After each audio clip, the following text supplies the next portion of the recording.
ربی اشرح لی صدری ویسر لی امری واحلل عقدۃ من لسانی یفقہوا قولی۔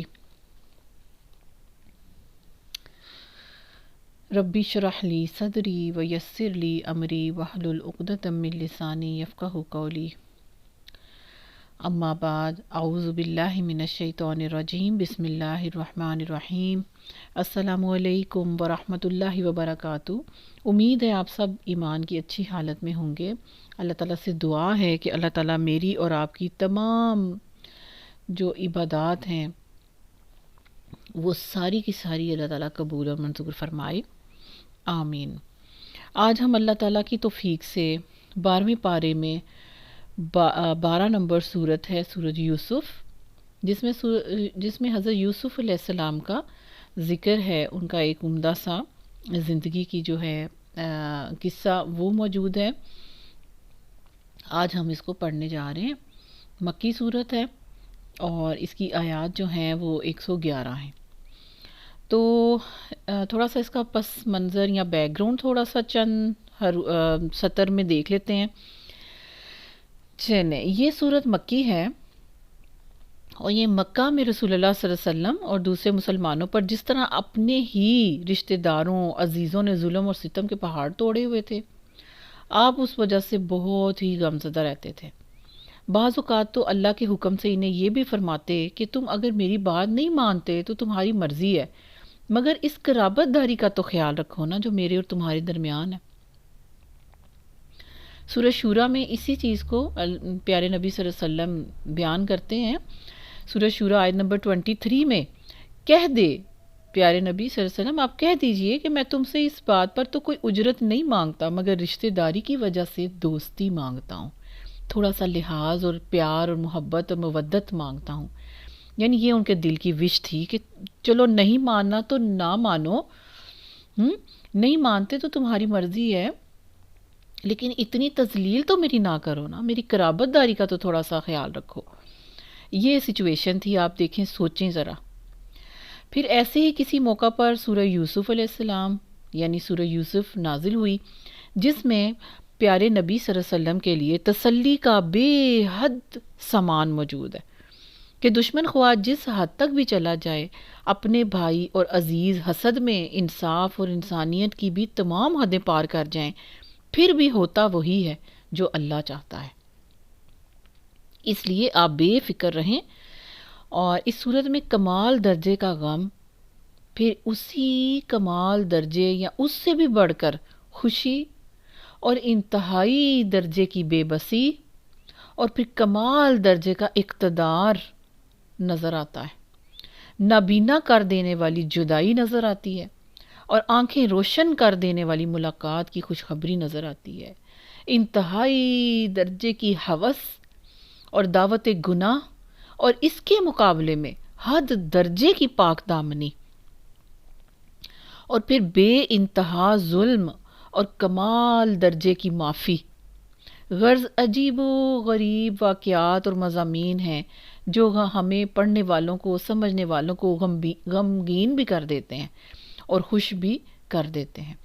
اہل علم فرماتے ہیں، اور تجربے سے بھی یہ بات ثابت ہے، کہ اس صورت کو اس کے معنی کا لحاظ کر کے پڑھنے والا غمگین اور نا امید شخص بھی خوش ہو جاتا ہے، اور اللہ کی رحمت کی امید کا چراغ اس کے دل میں روشن ہو جاتا ہے۔ سبحان اللہ، بے شک اللہ تعالیٰ مجھے اور آپ کو اسی وے میں پڑھنے کی، سمجھنے کی توفیق عطا فرمائے، آمین۔ امیر المومنین عمر بن خطاب اور عثمان بن عفان رضی اللہ تعالی عنہما اکثر صبح کی نماز میں سورہ یوسف کی تلاوت کیا کرتے تھے، اور عبداللہ بن شداد کہتے ہیں کہ میں نے عمر رضی اللہ تعالی عنہ کی ہچکیوں کے ساتھ رونے کی آواز سنی جبکہ میں صفوں کے آخر میں ہوتا تھا، اور وہ یہ آیت پڑھ رہے ہوتے تھے، انما اشکو بثی وحزنی الی اللہ۔ یعقوب علیہ السلام نے جو کہا، اس کا ترجمہ ہے، میں تو اپنی ظاہر ہونے والی بے قراری اور اپنے غم کی شکایت جو دل میں چھپا ہوا ہے صرف اللہ کی جناب میں کرتا ہوں۔ بخاری کی حدیث ہے۔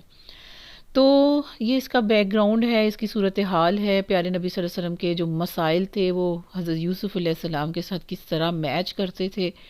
اس صورت میں رسول اللہ صلی اللہ علیہ وسلم کے لیے دل کی تسلی کا بہت سا سامان موجود ہے، کہ جس طرح کنویں میں پھینکنے والے بھائی یوسف علیہ السلام کے تقوی اور صبر کے نتیجے میں اللہ غالب کے نظر نہ آنے والے اسباب کے ہاتھوں مجبور ہو کر ایک دن ان کے سامنے جھک کر معافی مانگتے ہوئے نظر آئے۔ آپ صلی اللہ علیہ وسلم کے یہ عزیز و اقارب بھی اسی طرح ایک دن آپ کے سامنے عاجزی سے کھڑے ہوئے ہاتھ باندھے ہوں گے اور آپ کے سامنے جھک کر جو ہے وہ معافی مانگیں گے اور صاف لفظوں میں آپ کی برتری کو تسلیم بھی کریں گے، جیسے حضرت یوسف علیہ السلام کے بھائیوں نے اینڈ پہ کیا کہا کہ اللہ کی قسم بلا شبہ یقیناً اللہ نے تجھے ہم پر فوقیت بخشی ہے اور بلا شبہ ہم واقعی خطا کار تھے۔ تو یہ اتنا درد بھرا سا کچھ سطور پر یعنی ایک بیک گراؤنڈ ہے سورت کو شروع کرنے سے پہلے، تاکہ ہمارے پاس جو ہے جو ہو سکتا ہے اللہ کرے کہ کوئی پہلی دفعہ بھی قرآن پاک کا ترجمہ سننے والا موجود ہو اور اس کے دل پہ ورکنگ ہو جائے، جو پہلی دفعہ سن رہا ہے تو وہ ضرور جواب دے میسج کے اندر۔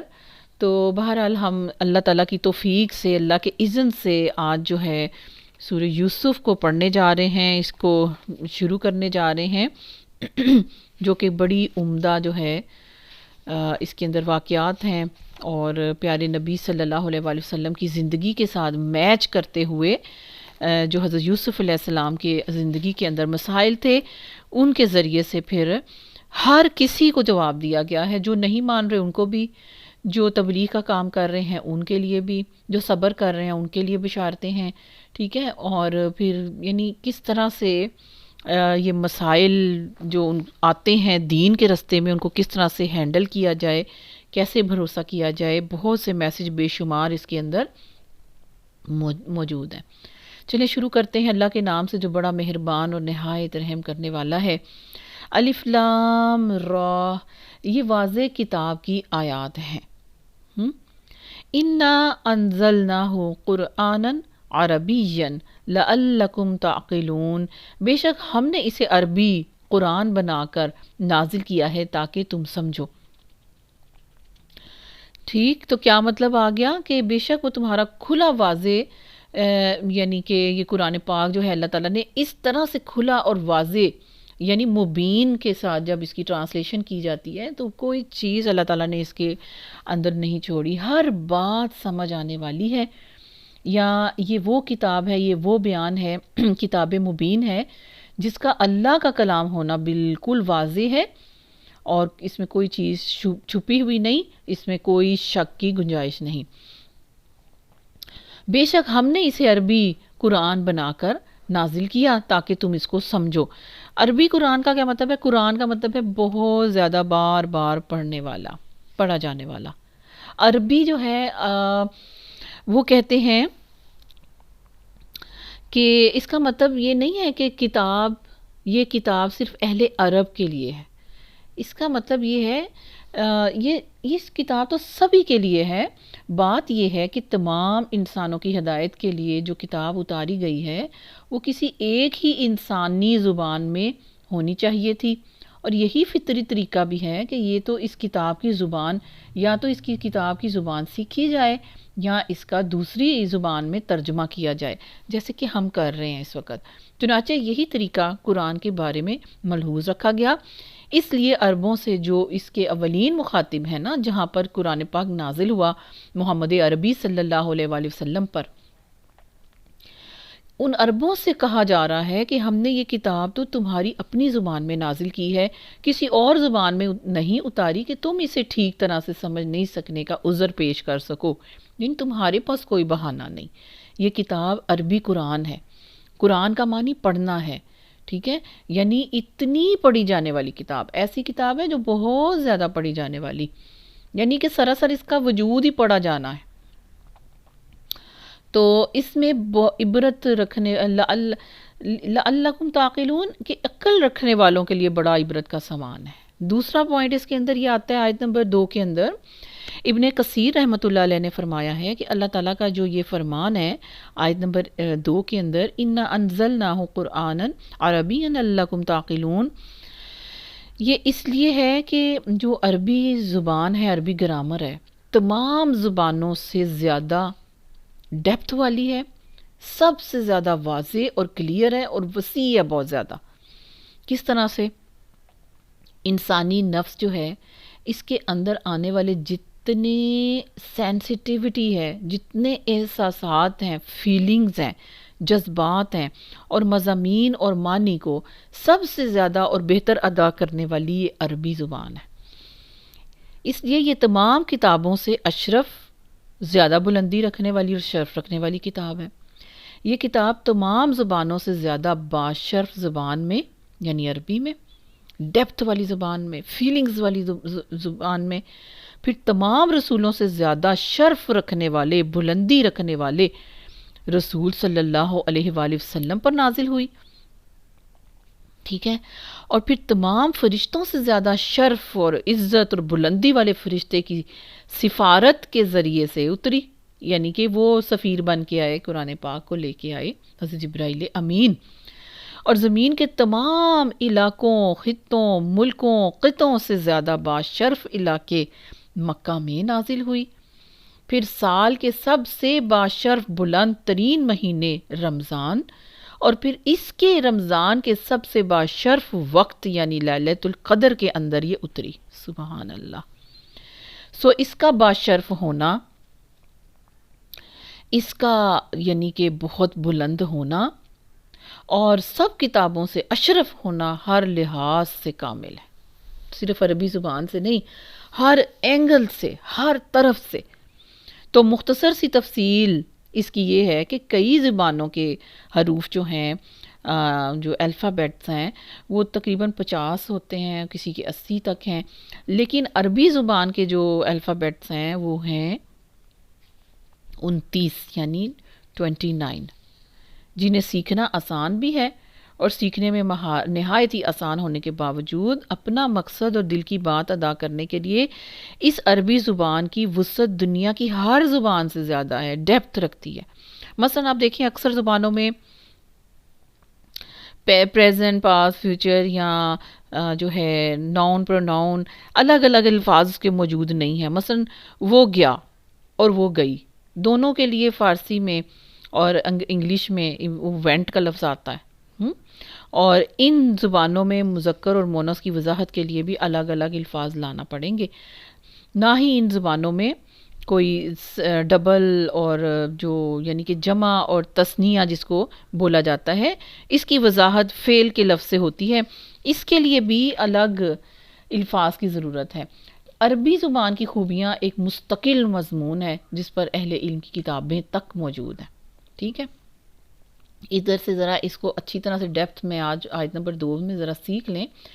عرب قوم پہاڑوں اور صحراؤں میں رہنے اور ہر وقت تقریباً حالت سفر میں رہنے کی وجہ سے بہت ہی محنتی تھی، جفاکش، خوددار قوم تھی، اور وہ ہمیشہ غیروں کی غلامی سے آزاد رہی، ٹھیک ہے۔ عرب میں کیوں اللہ تعالیٰ نے عربیوں کو چنا؟ یہ تھا وہ سارا ماحول۔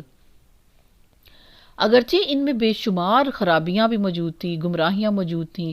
کون کون سی؟ مثلا بت پرستی موجود تھی، شرک تھا، ظلم و ستم بہت زیادہ تھا، باہمی لڑائی جھگڑے بہت زیادہ تھے، صدیوں پہ محیط تھے، چوری، ڈاکے، جوا، شراب نوشی، زنا وغیرہ ان میں عام چیزیں موجود تھیں۔ اس کے باوجود وہ بہت سی خوبیوں کے حامل بھی تھے۔ مثلا کیا؟ غیرت ان کے اندر انتہائی کوٹ کوٹ کے بھری ہوئی تھی۔ قبائلی زندگی کی وجہ سے حمیت جو ہے نا، ایک جذبہ، ایک فیلنگ اپنے لوگوں کے لیے، اپنے قبیلے کے لیے وہ بہت زیادہ تھی، اور دفاع کا جذبہ بہت زیادہ تھا۔ کسی صورت غلامی قبول نہ کرنا ان کے اندر موجود تھا، کسی صورت بھی اپنی گردن نہیں جھکاتے تھے۔ ایفائے عہد بہت زیادہ تھا ان کے اندر، سخاوت کا ان کے ساتھ کوئی میچنگ دنیا کے اندر موجود نہیں تھی۔ پھر صدق ان کے اندر موجود تھا، پھر ان پڑھ ہونے کی وجہ سے کمال درجے کا حافظہ ان کے اندر موجود تھا، ٹھیک ہے۔ حافظہ اتنا زیادہ تھا، اس کی وجہ یہ تھی کہ ان پڑھ یعنی ایک کورا کاغذ تھا، ایک بالکل بلینک صفحہ، بالکل یعنی ایک پورا رجسٹر ہی سمجھ لیجئے، ایک دماغ کو اگر لینا ہے، ذہن کو لینا ہے، حافظے کو لینا ہے، تو وہ صرف ایک پیپر تو نہیں نہ ہوگا، وہ بلینک پورا ایک بنڈل پڑا ہوا ہے۔ کمال درجے کا حافظہ تھا ان کا۔ غرض وہ قوم بہت سی خوبیوں کی حامل تھی، عربی قوم، عربی زبان میں قرآن نازل کیا، اور اپنی زبان کی خوبی، اس کی وسعت، ڈیپتھ، اور اس کے حسن ادا کی وجہ سے اپنے آپ کو عرب کہتے تھے، یعنی عرب کا مطلب ہوتا ہے اپنے مطلب کا واضح اظہار کرنے والے، پورے کلیئرلی ٹو دی پوائنٹ بات کو اظہار کرنے والے، واضح کرنے والے، یہ عرب کی ڈیفینیشن ہے۔ اور اپنے آپ کو عرب کہتے تھے کس وجہ سے؟ اپنی زبان کی خوبی کی وجہ سے، وسعت کی وجہ سے، گہرائی کی وجہ سے، اس کے اندر کی فیلنگز کی وجہ سے، جذبات جو اس کے ساتھ تھے، اس کی یعنی کہ اتنی زیادہ ڈیپتھ جو اس کے اندر موجود تھی میننگز کے ساتھ، اس وجہ سے اپنے آپ کو یہ عرب کہتے تھے۔ اور دوسری تمام اقوام کو عجم کہتے تھے، یعنی کہ گونگے، ٹھیک ہے؟ عجم کا مطلب ہوتا ہے گونگے قرار دینا، ان کو قرار دیا کرتے تھے۔ اللہ تعالیٰ نے اپنی بے شمار مصلحتوں کے ساتھ ساتھ ان خوبیوں کی بنا پر بھی تمام اقوام عالم تک اپنا دین پہنچانے کے لیے عربوں کا انتخاب فرمایا، کیونکہ آخری نبی صلی اللہ علیہ وسلم کا قیامت تک باقی رہنے والا معجزہ قرآن مجید اپنی دوسری بے شمار خوبیوں کے ساتھ ادائے مطلب کے حسن میں بھی لاجواب تھا۔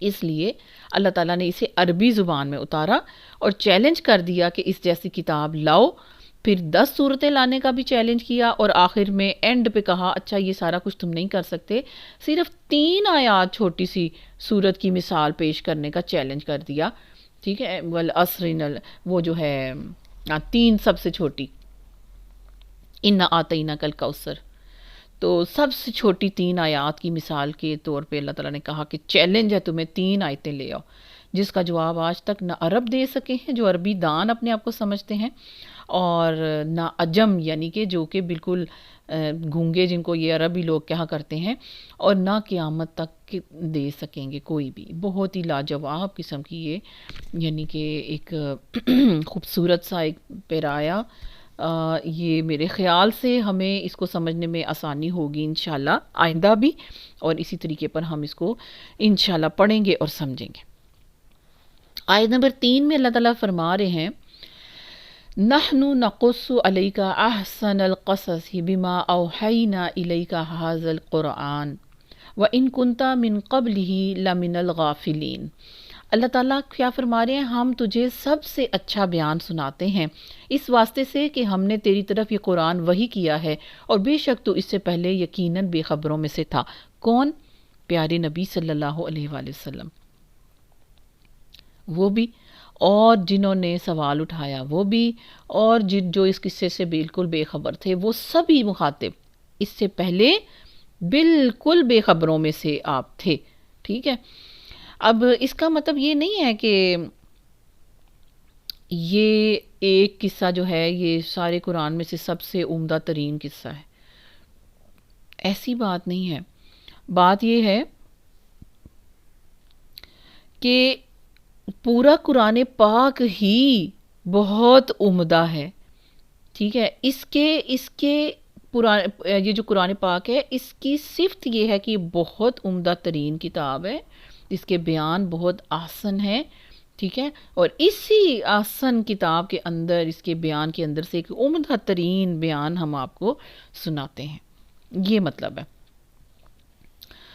تو یعنی کہ اللہ تعالیٰ جہاں اپنے لیے، پھر یہاں پر اللہ نے کہا نحنو، جمع کا صیغہ آ گیا، ٹھیک ہے؟ نحنو کا صیغہ جو ہے، جمع کا صیغہ، یہ اللہ تعالیٰ جب لاتے ہیں اس کی وجہ یہ ہوتی ہے، جان لیجئے کہ اللہ تعالیٰ کا ہر کام ایک الگ صفت کا تقاضا کرتا ہے، ٹھیک ہے؟ اللہ تعالیٰ کی علیحدہ سے ایک پرسنالٹی، اللہ تعالیٰ کی الگ سے ایک جو ہے اللہ تعالیٰ کی صفت ہے۔ تو جب اللہ تعالیٰ کی اتنی زیادہ کام اتنے زیادہ ہیں تو ہر کام الگ صفت کا تقاضا کرتا ہے۔ مثلا بیان کرنا، اللہ کا بیان کرنا، نحن نقص، ٹھیک ہے؟ یہ بیان کرنا صفت اللہ کی کون سی یہاں پہ آ رہی ہے؟ کلام، کلام کا تقاضا کر رہی ہے، ڈیمانڈ کر رہی ہے کہ کلام ہو، صفت کلام، زمین اور آسمان کا بنانا، اس میں کون سی صفت نظر آ رہی ہے؟ خلق کا تقاضا کرتی ہے، تخلیق، خلق کا، اللہ کی صفت خلق۔ پھر اللہ کے سوا کوئی ہے ہی نہیں جس میں تمام صفات کمال موجود ہوں، ٹھیک ہے، ایک اللہ اور ان گنت اس کی صفات، اور وہ بھی با کمال۔ تو وہ اپنے آپ کو ہم کہنے کا اصل میں صحیح حق رکھتا ہے کہ وہ اپنے آپ کو کہے، ہم بیان کرتے ہیں، کیونکہ اس کی صفات اتنی زیادہ ہیں، اس کے کام اللہ تعالیٰ کی اتنے زیادہ ہیں، اور ہر کام کے پیچھے ایک صفت جو ہے اس کا تقاضا ہوتا ہے، ٹھیک ہے۔ تو اتنی زیادہ اللہ تعالیٰ کی جو کوالٹیز ہیں، صفات ہیں، خصوصیات ہیں اللہ تعالیٰ کے ایک وجود کی، ٹھیک ہے، تو وہاں پر اللہ تعالیٰ اپنے لیے ہم کہنے کا زیادہ حق رکھتے ہیں۔ اس لیے اللہ تعالیٰ اپنی اس حیثیت کا اظہار کرتے ہوئے اپنے لیے ہم کا لفظ استعمال کرتے ہیں، ٹھیک ہے۔ اور جب اللہ واحد کا لفظ استعمال کریں، جیسے مثلاً اننی انا اللہ لا الہ الا انا، ٹھیک ہے، یہ کیا ہے؟ اللہ تعالیٰ نے وہ اپنی توحید کا اظہار جب کرتا ہے، اپنی وحدانیت کا اظہار جب بھی کرتا ہے، کیونکہ اس کی ذات واحد ہے، احد ہے، لا شریک ہے، تو اس صورت میں یعنی اس وے میں پھر چونکہ اللہ کی اپنی مرضی کے ہر کام پر غالب ہونے کا اظہار کرنے والی بہت سی صفات موجود ہیں، تو اللہ تعالیٰ پھر نحنو یعنی ہم سے بات شروع کرتے ہیں۔ لیکن جہاں انہوں نے اپنی ذات کے لیے واحد توحید کا ذکر اظہار کرنا ہوتا ہے تو اللہ کہتے ہیں انا اللہ لا الہ الا انا، نحنو نہیں کہا، ٹھیک ہے۔ میرا خیال ہے کہ یہ ایزی سی جو بات ہے یہ سمجھ میں آ گئی ہوگی انشاءاللہ۔ تو اللہ تعالیٰ فرما رہے ہیں کہ تم بے خبر تھے، آپ کی طرف قرآن کے ذریعے سے اچھا سا قصہ جو تمام صورتوں سے آسن ہے، بلکہ قرآن سارا ہی آسن القصص ہے، تمام بیانوں سے بہتر ہے، جس میں یہ صورت بھی شامل ہے، ٹھیک ہے۔ پھر اذ قال یوسف، یعنی وہ وقت جب یوسف علیہ السلام کے باپ یعقوب بن اسحاق بن ابراہیم، یہ تھی حضرت یوسف علیہ السلام کا نام کیا تھا؟ یوسف علیہ السلام، یعقوب بن اسحاق بن ابراہیم علیہم السلام، یہ 4 نبی تھے۔ اسے نبی کریم صلی اللہ علیہ وسلم نے یوسف علیہ السلام کے متعلق فرمایا ہے بخاری کی حدیث میں، جس کا ترجمہ ہے کریم بن کریم بن کریم، کریم بن کریم بن کریم، ٹھیک ہے، یوسف بن یعقوب بن اسحاق بن ابراہیم علیہم السلام۔ اللہ تعالیٰ سب پر سلامتی اور اپنی طرف سے جو ہے رحمت اور برکتیں اور ہر طرح کی خیر ان تک پہنچائے، آمین۔ چلیں جی، اب ذرا اس کو اتنا سمجھ لیا، اب آگے ذرا دیکھتے ہیں قرآن پاک کے جو اندر کیا اللہ تعالیٰ نے لکھا، قصہ سنتے ہیں اللہ کی زبان سے۔ جب یوسف نے اپنے باپ سے کہا کہ اے میرے باپ، بے شک میں نے 11 ستاروں اور سورج اور چاند کو دیکھا ہے، میں نے انہیں دیکھا ہے کہ مجھے وہ سجدہ کرنے والے ہیں، ٹھیک ہے، اب اپنا خواب سنا دیا۔ اس نے کہا، یعنی یعقوب علیہ السلام نے کہا، اے میرے چھوٹے بیٹے، اے میرے پیارے بیٹے، اپنا خواب اپنے بھائیوں سے بیان نہ کرنا۔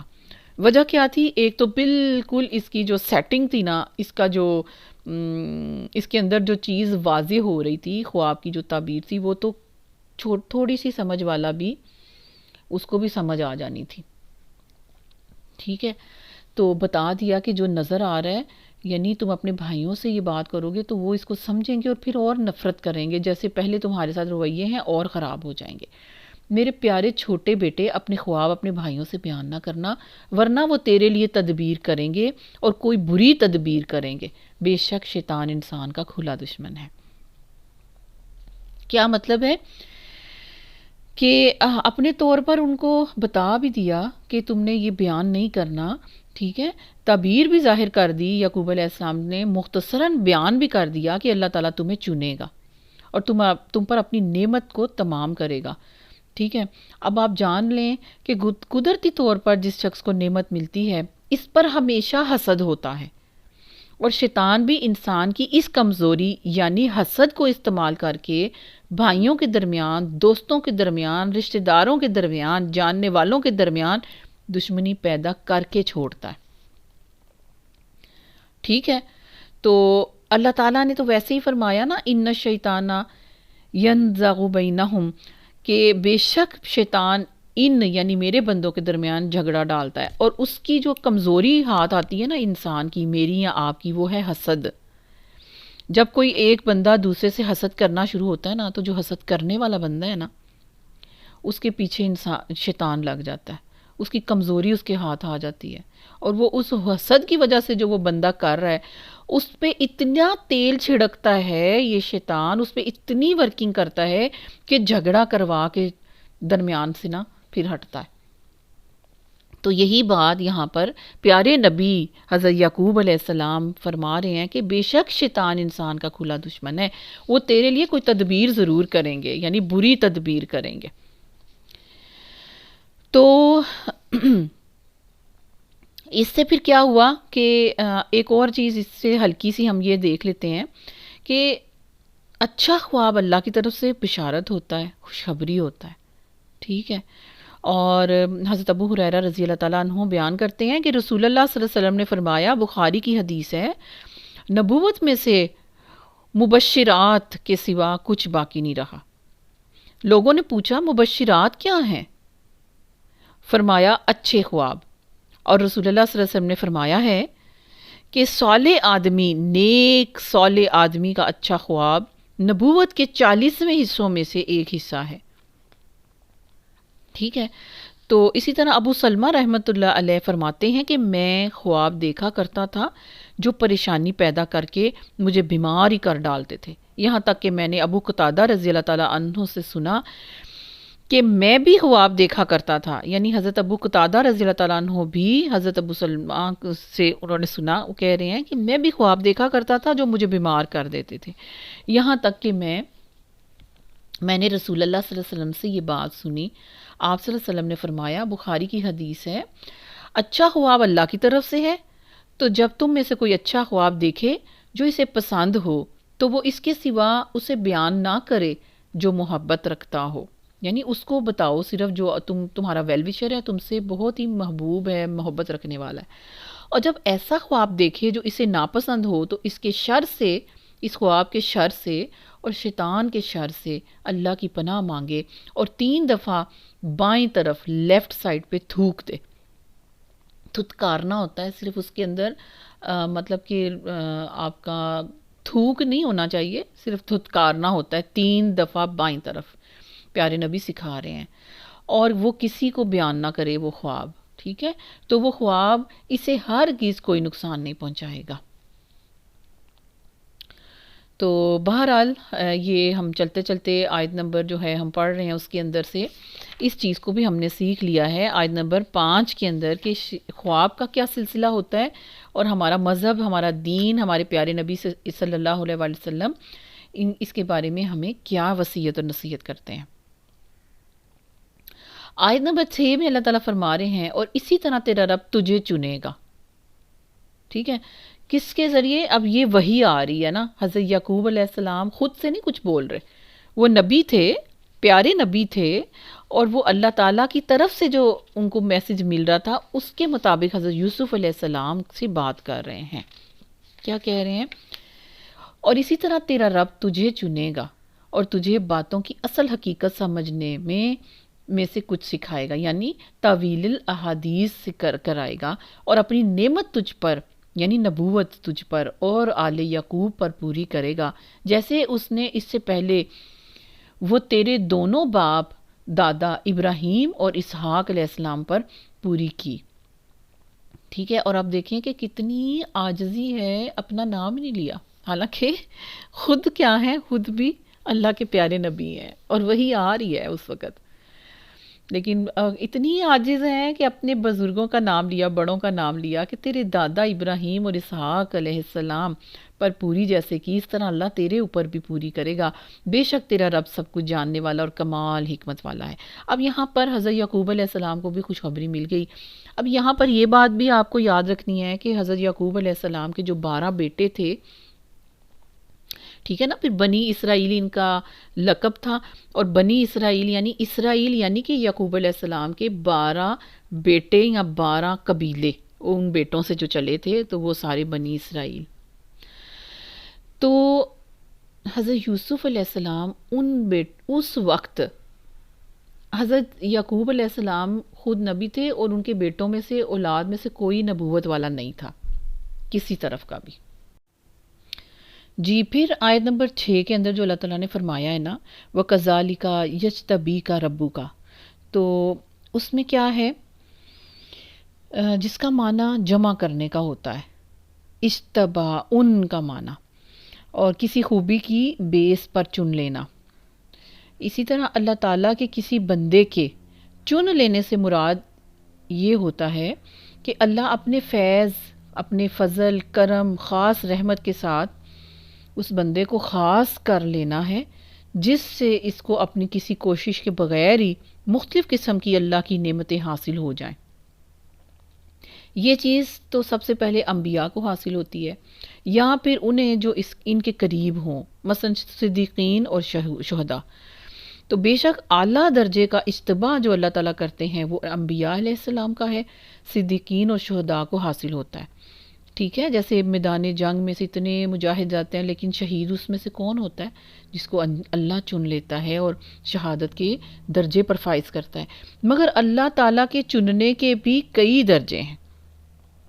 جیسے کہ آپ اپنے متعلق، میں اپنے متعلق، ہم انبیاء تو نہیں ہیں نا، ٹھیک ہے، ہم نبی تو نہیں ہیں، ہم نہ شہید ہیں اور صدیق، پتہ نہیں ہم ہیں کہ نہیں. اللہ ہمیں بنائے، آمین. تو جیسے ہم اپنے بارے میں سوچیں کہ اللہ تعالیٰ نے آپ کو کس طرح چنا ہے، اللہ نے آپ کو کس طرح چنا ہے، سوچیں. اللہ تعالیٰ نے مجھے اور آپ کو اس طرح سے چنا ہے کہ پتھر یا نباتات یا جانوروں کی بجائے انسان بنایا، پھر کافر نہیں بنایا بلکہ مسلمان بنا دیا، پھر کبیرہ گناہوں سے بچایا، الحمدللہ، پھر مشرک کلمہ گو کی بجائے موحد اور بدعتی کی بجائے اتباع سنت کرنے والا بنایا. ایسے ہے نا. اگر علم کتاب کی نعمت بھی حاصل ہے آپ کو ساتھ مجھے، تو آپ ان لوگوں میں جا ملے جن کے متعلق اللہ تعالیٰ نے فرمایا ہے سورہ فاتر کے اندر کہ پھر اس کتاب کے وارث ہم نے وہ لوگ بنائے جنہیں ہم نے چن لیا. اگر دعوت اللہ کی توفیق بھی اس کے ساتھ آپ کو مل گئی، مزید فیض آپ کو مل گیا. ٹھیک ہے، تو اجتباء استفا کے کئی درجے ہیں، اور جتنا حصہ بھی اس میں سے مجھے اور آپ کو مل جائے، اس پر اللہ کا بے حد شکر ادا کرنا چاہیے. جیسے کہ اللہ تعالیٰ نے فرمایا ہے کہ جنتی کہیں گے، سورۃ اعراف میں ہم پیچھے پڑھ آئے کہ ہم کبھی نہ تھے ایسے کہ ہدایت پاتے، اگر یہ نہ ہوتا کہ اللہ نے ہمیں ہدایت نہ دی ہوتی. تو یا اللہ تو اپنے فضل سے ہمیں ان لوگوں میں شامل فرما جو جنت میں داخل ہو کر ان الفاظ میں تیرا شکر ادا کریں گے، آمین یا رب العالمین. اور پھر جو فرمایا ہے اس آیت کے اندر وَكَذَلِكَ، اور کذالکا کا مطلب یہ ہے کہ جس طرح اللہ تعالیٰ نے تجھے یہ خواب دکھایا ہے نا، اور کسی اور کو خواب یہ والا نہیں دکھایا، اسی طرح تیرا رب تجھے چنے گا، تجھے چنے گا. ٹھیک ہے، چننے سے مراد اعلیٰ درجے کا چننا ہے، جیسا کہ اوپر ہم ابھی پڑھ آئے، یعنی نبوت اور صدیقیت سے نوازے گا. اور 11 ستاروں اور سورج اور چاند کے سجدہ کرنے سے مراد یہ ہے کہ اعلیٰ مقام پر اتنا اوپر اللہ تعالیٰ پہنچا کر تمہیں اپنے وعدے کے سب بندوں پر، اپنے اس دور کے سارے بندوں پر تمہیں فوقیت بخشے گا، سب سے اوپر تم ہوگے. پھر تعویل الاحادیث کا کیا مطلب ہے کہ کسی بھی بات کا صحیح مطلب سمجھنا اور اس کی تہ تک پہنچ جانا، اس کو کہتے ہیں تعویل. ٹھیک ہے، کسی چیز کو اس کے اصل مقصد کی طرف لوٹانا تعویل کا معنی ہے. تو تعویل احادیث سے مراد بات سمجھنے کی تیز بصیرت، یعنی فوری طور پر سمجھ آ جانا، بات کی ڈیپتھ کو سمجھ جانا، اور کمال فہم کے ساتھ خوابوں کی تعبیر بھی اس کے اندر شامل ہے. ٹھیک ہے، پھر آگے اللہ تعالیٰ فرما رہے ہیں آیت نمبر 7 کے اندر کہ بلا شبہ یقیناً یوسف اور اس کے بھائیوں میں سوال کرنے والوں کے لیے بہت سی نشانیاں تھیں. یعنی اتنی عبرتیں، اتنی نصیحتیں، اللہ تعالیٰ کی قدرت کی عظیم نشانیاں ہیں اس کے اندر، ان آیات کے اندر جو اس قصے میں، اس واقعے میں ذکر ہوئی ہیں، چونکہ وہ بہت سی ہیں اور بہت سے لوگوں کے متعلق ہیں۔ مثلا ایک طرف بھائیوں کی نفرت ہے، حسد ہے، بدگمانی ہے، اس زمانے کے لوگوں کے حالات ہیں، اور پھر آزاد لوگوں کو غلام بنا لینا ہے، پھر ان کا انداز حکومت جو جس طرح وہ کیا کرتے تھے، ان کے جو قوانین تھے، شیطان کا بہکانا، اپنوں کے ظلم و ستم، اور پیاروں سے پھر ایسی جدائی، پھر بے وطنی، غلامی کے صدمے، حسن کی وجہ سے آنے والی آزمائشیں، عزیز کی بیوی کے عشق کی جو ساری کہانی اور طغیانی، اور پھر یوسف علیہ السلام کی عفت کا امتحان، اور پھر قید خانے کی آزمائش، اور دوسری طرف اللہ تعالیٰ کے انعامات کی بارشیں، اور اس کا اپنے کام پر غالب ہونے کا جو مظاہرہ ہے وہ، پھر یوسف علیہ السلام کا تمام دشمنوں، حاسدوں، مخالفوں کی خواہش کے برعکس اللہ تعالیٰ کے عطا کردہ کمالات علم اور حکمت، اخلاص سے نیت، حسن عمل اور صبر و تقوی کی بدولت جیل اور غلامی سے نکل کر پھر ایسی شاہی جو ہے ایک عظمت اور حکومت کے وسیع اختیارات کا حصول۔ یعنی یہ تمام ایسی نشانیاں ہیں جس میں بہت سے سوال جن کے دماغوں میں آتے ہیں ان کے لیے بہت سے جوابات موجود ہیں۔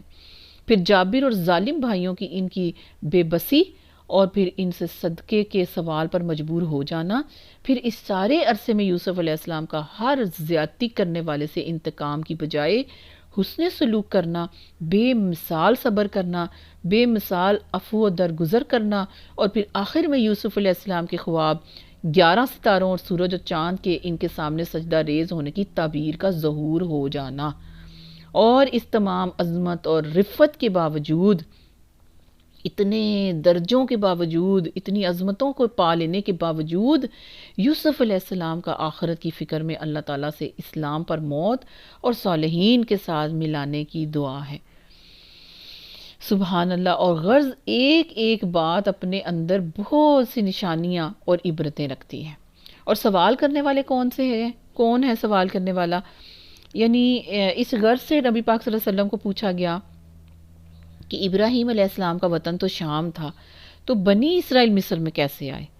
ٹھیک ہے، حالانکہ موسیٰ علیہ السلام کے دور میں بھی فرعون سے نجات حاصل کی، حتیٰ یہاں تک کہ ٹھیک ہے، تو اس کا ذکر جو ہے اسرائیلی روایت میں بھی ملتا ہے، ان کے اندر بھی یہی ہے کہ یہ سوال جو ہے انہوں نے کیا۔ حالانکہ جس وقت میں یہ سورت نازل ہوئی تھی اس وقت تو پیارے نبی صلی اللہ علیہ وآلہ وسلم جو ہیں یہودیوں کے ساتھ تو ان کا کوئی اتنا معاملہ ہی نہیں تھا۔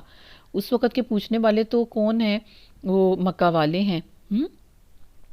تو یوسف علیہ السلام کے قصے کے اندر جو عبرتیں اور جو ساری آیات وہ سب کچھ ہے، آپ صلی اللہ علیہ وسلم کی نبوت کی نشانیاں جو موجود ہیں، پوچھنے والوں سے مراد یہودی اور کفار مکہ بھی ہیں۔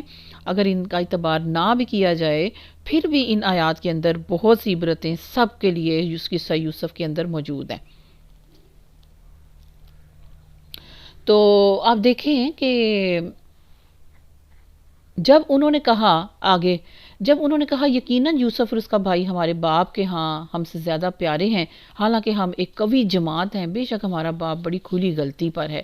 یعنی وہ اپنے والد کے بارے میں یہ سوچتے تھے، یوسف کو قتل کر دو یا اسے کسی زمین میں پھینک دو، تمہارے باپ کا چہرہ تمہارے لیے اکیلا ہی رہ جائے گا، اور اس کے بعد تم نیک لوگ بن جانا۔ ان میں سے ایک کہنے والے نے کہا یوسف کو قتل نہ کرو اور اسے کسی اندھے کنویں کی گہرائی میں پھینک دو، کوئی راہ چلتا قافلہ اسے اٹھا لے گا اگر تم کرنے ہی والے ہو۔ انہوں نے کہا اے ہمارے باپ، تجھے کیا ہے کہ تو یوسف کے بارے میں ہم پر اعتبار نہیں کرتا، حالانکہ بے شک ہم اس کے خیر خواہ ہیں، اسے کل ہمارے ساتھ بھیج دیجئے تاکہ چرے چگے کھیلے کودے، اور بے شک ہم ضرور اس کی حفاظت کرنے والے ہیں۔ یعنی کہ وہ جنگل میں جاتے، بکریوں کو چراتے، اور اس طرح کا ان کا کام تھا، اور کھلی وہاں پر جو جانور تھے ان کے بارے میں بھی خدشہ انہوں نے ظاہر کر دیا، اور پھر ان کو یہ بھی پتا تھا کہ باپ ڈرتے ہیں اور کبھی نہیں بھیجا۔ اس نے کہا بے شک یقیناً مجھے یہ بات غمگین کرتی ہے کہ تم اسے لے جاؤ، اور میں ڈرتا ہوں کہ اسے کوئی بھیڑیا کھا جائے اور تم اس سے غافل ہو۔ یعنی وہ اس طرح کھلے تو نہیں بول سکے، لیکن انہوں نے اپنا جو خدشہ تھا ان کی جان سے جانے کا یا کسی خطرے کا، وہ انہوں نے ان الفاظ میں کہا کہ کوئی بھیڑیا کھا جائے اور تم اس سے غافل ہو. انہوں نے کہا واقعی اگر اسے بھیڑیا کھا جائے، حالانکہ ہم ایک طاقتور جماعت، ایک جتھا ہیں، تو بلا شبہ ہم اس وقت یقیناً خسارہ اٹھانے والے ہوں گے. پھر جب وہ اسے لے گئے اور انہوں نے طے کر لیا کہ اسے ایک اندھے کنویں کی گہرائی میں ڈال دیں، اور ہم نے اس کی طرف وحی کی کہ تو ضرور ہی انہیں ان کے ساتھ اس کام کی خبر دے گا، اس حال میں کہ وہ سوچتے نہیں ہوں گے، ان کے وہم و گمان میں بھی نہیں ہوگا، یعنی کہ ایک وقت آئے گا. یہاں قرآن کریم کا کمال اعجاز دیکھیے. پھر جب وہ اسے لے گئے اور طے کر لیا کہ اسے کسی اندھے کنویں کی گہرائی میں پھینک دیں، تو پھر کیا ہوا؟ اس کا جواب اللہ تعالیٰ نے ذکر ہی نہیں فرمایا، تاکہ سننے والے خود ہی سمجھ لیں کہ قتل تک کا منصوبہ بنانے والے ان 10 شیر جوانوں نے یوسف علیہ السلام جیسے وہ جو اتنا معصوم بچے تھے 10 یا 12 سال کے، جن کے اندر سمجھ بوجھ موجود تھی، کنویں میں پھینکنے کے وقت اور اس سے پہلے ان کے ساتھ کیا سلوک کیا ہوگا. سوچیں ذرا. اللہ تعالیٰ نے اس کا جواب یہاں نہیں لکھا، یعنی پڑھنے والا سننے والا خود ذرا غور کرے کہ ان کے ساتھ کیا سلوک کیا ہوگا. قرآن اشارہ کرتا ہے آیت نمبر 15 کے اندر، پھر سمجھنے والے پر چھوڑ دیتا ہے، اور کچھ اس لیے بھی کہ یوسف علیہ السلام کے ساتھ ان کا سلوک تصور میں تو آ سکتا ہے، اور اسے الفاظ کا جامہ پہنانا مشکل بات ہے. وہ تو تصور میں آ سکتا ہے، لیکن اس کو الفاظ میں رنگنا وہ بہت مشکل کام ہے. یہاں پھر بات اتنی لمبی ہو جائے گی جو قرآن کا طریقہ ہی نہیں ہے. تو اس وجہ سے یہ بات یہاں پر ایسے ہی چھوڑ دی گئی. مفسر آلوسی نے لکھا ہے کہ انہیں کنویں میں پھینکنے کی کیفیت اور اس وقت یوسف علیہ السلام نے بھائیوں سے جو کچھ بھی کہا اور جو کچھ انہوں نے اس سے کہا، اس کے متعلق کتب تفسیر میں بہت سی روایات ہیں جنہیں سن کر پتھر بھی پانی ہو جاتا ہے. ٹھیک ہے، لیکن ان کی کوئی سند جو ہے اس پر اعتماد ایسی نہیں ہے کہ اس پہ کوئی اعتماد ہو سکے. بہرحال کیونکہ ان مفسرین میں سے کوئی چشم دید بیان کرنے والا تو خود وہاں نہیں تھا نا، اور عالم غیب جو سب کچھ دیکھ رہا تھا، اس نے یہ بات ہمارے خود سوچنے کے لیے اس کی تفصیل کو ایسے ہی چھوڑ دیا ہے. عالم غیب تو دیکھ ہی رہا تھا، لیکن وہاں ان بھائیوں کے علاوہ اور یوسف علیہ السلام کے علاوہ کوئی چشمدید گواہ موجود نہیں تھا. اس لیے جو اتنی روایات لکھی ہوئی ہیں وہ اس طرح سے رلانے والی لکھی ہوئی ہیں کہ ان کا اعتبار نہیں کیا جا سکتا. بہرحال ان کے ساتھ جو بھی برا سلوک ہوا وہ تصور میں آ سکتا ہے، لیکن الفاظ میں لانا مشکل ہے. پھر اوحینا الیہ، اللہ تعالیٰ نے اس مشکل وقت میں یوسف علیہ السلام کو پھر اللہ کی طرف سے جو وحی کے ذریعے تسلی دی گئی کہ ایک ایسا وقت آئے گا جب تم ان بھائیوں کو ان کے یہ والے کام بتاؤ گے، جبکہ طویل مدت اور آج اور اس وقت کے حالات کے فرق کی وجہ سے ان کے وہم و گمان میں بھی یہ نہیں ہوگا کہ ہم اسی بھائی سے پورا غلہ دینے اور صدقہ کرنے کی درخواست کر رہے ہیں جسے ہم کنویں میں پھینک کر اس سے فارغ ہو چکے تھے. ٹھیک ہے، تو اللہ تعالیٰ نے فرمایا نا کہ تو ضرور انہیں ان کے اس کام کی خبر دے گا. کنویں میں گرتے گرتے اللہ تعالیٰ نے ان پہ وحی کی کہ ان کے اس کام کے الفاظ میں بھی ان کے یوسف علیہ السلام کے ساتھ سلوک کی ایک لمبی اور دلخراش داستان 2-3 لفظوں میں سمٹی ہوئی یہاں پر نظر آتی ہے، جیسے اللہ نے پردے ڈال دیے ہوں. اللہ اکبر، سبحان اللہ. پھر آیت نمبر 16 میں اللہ تعالیٰ فرما رہے ہیں پھر کیا ہوا کہ وہ اپنے باپ کے پاس اندھیرا پڑے شام کے رات کے وقت روتے ہوئے واپس آئے. اتنا بڑا ظلم کرنے کے بعد انہیں دن کی روشنی میں اصل میں باپ کے سامنے جانے کی ہمت نہیں ہوئی، اس لیے وہ عشاءً یبکون وجاءوا آباہم عشاءً یبکون. اندھیرا پڑے یعنی اتنا سیاہ کرتوت جو انہوں نے کیا تھا، اس کے بعد دن کی روشنی میں اپنے ان بزرگ باپ کے دل پہ جو گزر سکتی تھی اس کی بھی پرواہ کوئی نہیں کی. وہ سارے پلان بناتے ہوئے ان کو اپنے بوڑھے باپ کے دل کے اوپر جو مصیبت اور دکھ اور جو پہاڑ گرانا تھا اس کی بھی پرواہ انہوں نے نہیں کی. اتنا ظلم انہوں نے کیا. اس کے بعد دن کی روشنی میں وہ فیس نہیں کر سکتے تھے تو رات کے وقت وہ آئے، کیونکہ دن کے وقت چہرے کے اثرات اور جسم کے اضطراب اور زبان کا لڑکھڑانا ہی سب کچھ ظاہر کر دیتا ہے، اس لیے وہ عشاء کے وقت باپ کے پاس آئے. انہیں چھپانے کا ذریعہ رات کا اندھیرا ہی بنتا ہے، جو کہ کوئی جرائم جو ہوتے ہیں وہ پھر اندھیرے، رات کے اندھیرے میں ہی چھپتے ہیں۔ یبکونا، روتے ہوئے آئے۔ معلوم ہوا کہ ہر رونے والا سچا نہیں ہوتا۔ آیت نمبر 16 سے ہمیں یہ پتہ لگا ہر رونے والا سچا تو نہیں ہوتا۔ اور ایک عالم کا قول پڑھا کہ یوسف علیہ السلام کے بھائیوں کے رونے کے بعد سے ہمارا اعتبار رونے والوں سے بھی اٹھ گیا ہے۔ اللہ جانے کون سچا رو رہا ہے اور کون جھوٹا رو رہا ہے۔ حضرت حسین رضی اللہ تعالیٰ عنہ کی بہن زینب رضی اللہ تعالیٰ عنہما نے کوفے والوں کو جب روتے اور پیٹتے ہوئے دیکھا تو پوچھا کہ یہ کیوں رو رہے ہیں؟ انہیں بتایا گیا کہ یہ لوگ حسین رضی اللہ تعالیٰ عنہ اور ان کے ساتھیوں کی شہادت پر رو رہے ہیں۔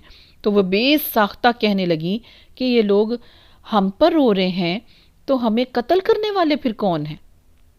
یعنی کیا وہ کوفہ سے باہر کی کوئی مخلوق تھی؟ یہی تو قتل کرنے والے تھے۔ جیسے کہ یوسف علیہ السلام کے بھائی روتے ہوئے آگے اور قتل کرنے والے بھی وہی تھے۔ اللہ اکبر، اللہ اکبر۔ اللہ تعالیٰ شیطان کے مکر اور چالوں سے مجھے اور آپ کو محفوظ رکھے، آمین۔ پھر آیت نمبر 17 میں اللہ تعالیٰ فرما رہے ہیں، کہا اے ہمارے باپ، بے شک ہم دوڑ میں ایک دوسرے سے آگے نکلتے چلے گئے اور ہم نے یوسف کو اپنے سامان کے پاس چھوڑ دیا تو اسے کوئی بھیڑیا کھا گیا، اور تو ہرگز ہمارا اعتبار کرنے والا نہیں، خواہ ہم سچے ہی ہوں۔ اور وہ اس کی قمیص پر ایک جھوٹا خون لگا کر لے آئے۔ اس نے کہا بلکہ تمہارے لیے تو تمہارے دلوں نے ایک کام، برا کام جو ہے اس کو مزین بنا دیا ہے، سو میرا کام تو اچھا صبر کرنا ہے، فصبر جمیل، میرا کام اچھا صبر کرنا ہے، اور اللہ ہی ہے جس سے اس پر میں مدد مانگی جاتی ہے جو تم بیان کرتے ہو۔ واللہ مستعان علی ما تصفون، جو تم مجھے بیان کر رہے ہو اس پر میں اللہ سے ہی مدد مانگتا ہوں۔ سبحان اللہ۔ یعنی یوسف کو کہیں پھینک آنا، اسے کسی جگہ لے جا کر بیچ آنا، اسے کہیں چھپا دینا وغیرہ کچھ بھی ہو سکتا ہے۔ جب حضرت یعقوب علیہ السلام نے یہ بات سنی، مرنے کا یقین ہو جائے تو پھر کیا ہوتا ہے، صبر آ جاتا ہے۔ لیکن ان کو تو پتہ تھا کہ یہ مرے بھی نہیں، کیونکہ ان کی ابھی نبوت، ان کا خواب، اللہ کا وعدہ پورا ہونا باقی ہے۔ جب کوئی بندہ مر جاتا ہے تو اس کے مرنے کا یقین جب آ جاتا ہے تو صبر بھی آ جاتا ہے، مگر جب خبر ہی نہ ہو کہ بیٹا اس وقت کہاں ہے، کس حال میں ہے، تو یہ بہت ہی بڑی آزمائش اور ہر وقت دل میں سلگتی رہنے والی وہ چنگاری ہوا کرتی ہے۔ اور ادھر خواب کے مطابق ابھی یوسف علیہ السلام پر تو اتمام نعمت بھی ہونا تھا، تاویل الاحادیث کی تعلیم بھی ابھی باقی تھی، تو کس طرح مان لیتے حضرت یعقوب کہ اسے بھیڑیا کھا گیا۔ بہرحال اہل علم نے لکھا ہے، آیت نمبر، یہ جو واقعہ ہے اس کے پیچھے جو انہوں نے آ کے بتایا کہ اس صورت میں یوسف علیہ السلام کی قمیص کا 3 دفعہ ذکر آیا، ہر دفعہ اس کا انوکھا ہی اثر ہے۔ ایک تو یہ خون آلود قمیص تھی جس کے نتیجے میں یعقوب علیہ السلام کی بنائی ختم ہو گئی۔ دوسرا، یوسف علیہ السلام کو تہمت دست درازی نے اس قمیص دیکھ کر بری کروا دیا گیا، ان کی قمیص کو دیکھ کر ہی ان کو بری کروا دیا گیا۔ پھر تیسرا ذکر یوسف علیہ السلام کی قمیص کا کہ قمیص کی خوشبو آنا، اور یعقوب علیہ السلام پر اسے ڈالنے سے ان کی بینائی کا واپس آ جانا۔ سبحان اللہ، اس میں بھی اللہ کی قدرت کی کمال نشانیاں موجود ہیں۔ پھر اس میں آپ دیکھیں کہ فصبر جمیل کیا ہے، صبر جمیل اختیار کروں گا، انہوں نے کہا فصبر جمیل، کیونکہ اس میں ہمیشگی کا ایک جو ہے وہ کام آتا ہے کہ میرا کام صبر جمیل ہی کرنا ہے۔ کسی بھی چیز کا جمال یہ ہے کہ وہ اپنے جیسی دوسری چیزوں سے بہتر اور خوبصورت ہو۔ جیسے صبر بھی 2 طرح کا ہوتا ہے، ایک صبر جمیل ہوتا ہے جس میں حسن ہو، اور دوسرا غیر جمیل جو حسن سے خالی ہو۔ پہلا وہ ہوتا ہے جس کے ساتھ جزا فضا وویلا وغیرہ کوئی ایسی الٹی سیدھی بات نہیں ہوتی، بلکہ اللہ کی تقدیر پر صبر کیا جاتا ہے، وہ ہے حسن صبر، یعنی صبر جمیل۔ اور دوسرا جو غیر جمیل ہے، جس میں حسن نہیں ہے، وہ یہ ہے کہ سب کچھ کرنے کے بعد، چیخنے چلانے کے بعد، اپنے آپ کو کوس لینے کے بعد، دنیا کو کوس لینے کے بعد، اللہ کو 4 باتیں سنا لینے کے بعد جو ہر ایک و آخر میں صبر کرنا ہی پڑتا ہے، تو وہ کوئی خوبی نہیں ہے. ٹھیک ہے. واللہ المستعان علی ما تصفون، یعنی کہ صرف اللہ ہے یا اللہ ہی ہے جس سے مدد مانگی جاتی ہے، اور اللہ سے مدد مانگنے کا طریقہ بھی اس نے خود ہی سکھایا ہے، جیسے کہ جس پر یعقوب علیہ السلام نے عمل کیا. ٹھیک ہے. فرمایا وَاسْتَعِینُوا بِالصَّبْرِ وَالصَّلَاةِ، اور صبر اور نماز کے ساتھ مدد مانگو. تو دیکھیں کہ اللہ تعالیٰ، اللہ سے پہلے تو دعا یہ، اللہ مجھے، آپ کو، ہم سب کو کسی بھی قسم کی آزمائش سے بچائے، اولاد کی آزمائش سے بچائے، صحت اور تندرستی کی آزمائش سے بچائے، مال کی بربادی کی آزمائش سے بچائے، حلال روزی کی تنگی کی آزمائش سے بچائے. اللہ تعالیٰ ہمیں دنیا کی ہر قسم کی بلا سے بچائے، محفوظ رکھے. اور پھر دیکھیں کہ جتنے اللہ تعالیٰ کے پیارے بندے ہیں، ان پر کتنی زیادہ اللہ تعالیٰ کی طرف سے آزمائشیں آئیں، اور انہوں نے کیسا کیسا صبر کا رنگ دکھایا. اللہ تعالیٰ کیا فرما رہے ہیں کہ اللہ سکھا رہے ہیں اس طریقے پر مجھے اور آپ کو. میسج کیا ملتا ہے کہ صبر جمیل اللہ کو پسند ہے، اور اس کے ساتھ درجے بڑھتے ہیں. اور پہلی بات یہی ہے کہ عافیت مانگو، عافیت مانگو، عافیت مانگو. ہر لمحہ عافیت اور خیر اللہ سے مانگنی ہے. اللہ میرے آپ کے حق میں یہ دعا قبول کرے. دیکھیے، مجھے اس صورت کو پڑھنے یا سمجھانے کی کوئی زیادہ جلدی نہیں ہے، اس لیے میں آرام سے، تسلی سے، سکون سے اس کا جو ہے لیکچر ریکارڈ کرواؤں گی انشاءاللہ، اللہ کی توفیق سے. پھر آیت نمبر 19 میں اللہ تعالیٰ فرما رہے ہیں، اور ایک رات چلتا قافلہ آیا تو انہوں نے اپنے پانی لانے والے کو بھیجا. سو اس نے اپنا ڈول لٹکایا اس کنویں میں، کہا اوہ خوشخبری ہو، یہ تو ایک لڑکا ہے، اور انہوں نے اسے سامان تجارت بنا کر چھپا لیا، اور اللہ خوب جاننے والا ہے جو وہ کرتے تھے. یعنی یہ قافلہ مصر کی طرف جا رہا تھا. اللہ تعالیٰ کی طرف سے یوسف علیہ السلام پر یہ احسان ہوا کہ قافلے والوں کو اس کی جو توجہ ہے وہ کنویں سے پانی لانے کی طرف ہو گئی. ٹھیک ہے. قافلے کی قوت توجہ جو ہے وہ کنویں سے پانی لانے کی طرف ڈال دی گئی، اور یوسف علیہ السلام کو باہر نکلنے کا موقع مل گیا. یہاں بات خود بخود سمجھ میں آ رہی ہے کہ ڈول والے نے ڈول لٹکایا تو یوسف علیہ السلام اس کے ساتھ لٹک گئے اور اوپر آ گئے. اور پھر جو فرمایا کہ سامان تجارت سمجھ کر اس کو رکھ لیا، یعنی قافلے والوں پر لازم تھا کہ وہ ارد گرد اعلان کرتے. انہوں نے چھپایا کیوں؟ اسرّوہ، اس کو کیوں چھپایا؟ ان کو تو چاہیے یہ تھا نا کہ ارد گرد اعلان کرتے، یا یوسف علیہ السلام کے بتانے کے مطابق انہیں ان کے والد کے پاس پہنچا دیتے. مگر وہ ظالم بے دین تھے.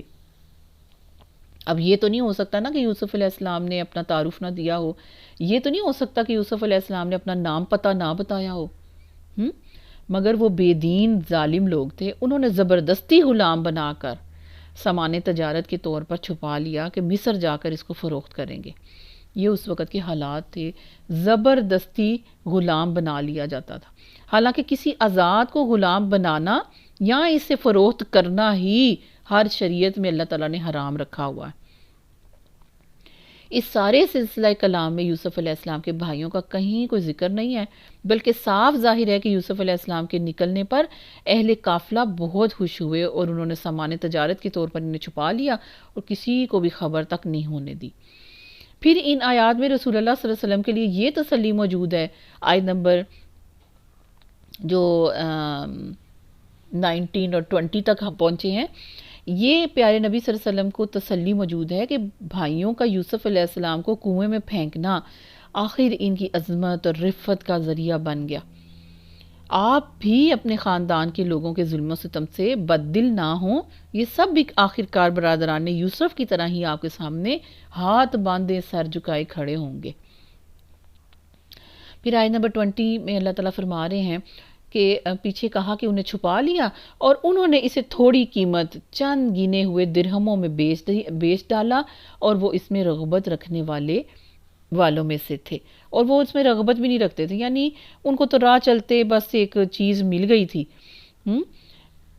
تو اصل قیمت سے کم قیمت، یعنی ان کو پتہ ہی نہیں تھا کہ یہ کون ہے ان کو پتہ ہی نہیں تھا کتنے قدر و قیمت والے ہیں نا وہ، تو اللہ کی نگاہ میں جو قدر و قیمت والا ہے اصل میں اسی کی قدر ہے.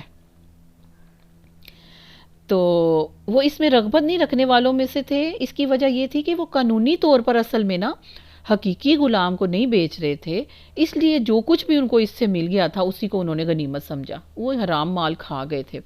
بے رغبت ہونے کی ایک وجہ یہ تھی کہ وہ جلد اس سے خلاصی حاصل کرنا چاہتے تھے، کیونکہ ڈرتے تھے کہ کہیں کوئی ایسا شخص نہ آ جائے جو انہیں اس جرم میں پکڑ لے کہ وہ اس کے آزاد بیٹے کو غلام بنا کر پکڑ لایا ہے.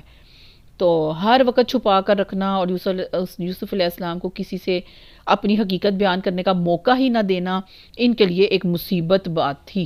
ٹھیک ہے، اس سے ان لوگوں کی داستان گوئی کی حقیقت بھی معلوم ہو گئی جو یوسف علیہ السلام کے خریداروں کے ہجوم کا اور سود کی اٹی لانے والی عورت کا اور آخرکار سونے میں تول کر فروخت کرنے والوں کا ذکر آتا ہے. یعنی کہ یہ بالکل غلط ذکر ہے جہاں کہیں بھی یہ لکھا ہوا ہے.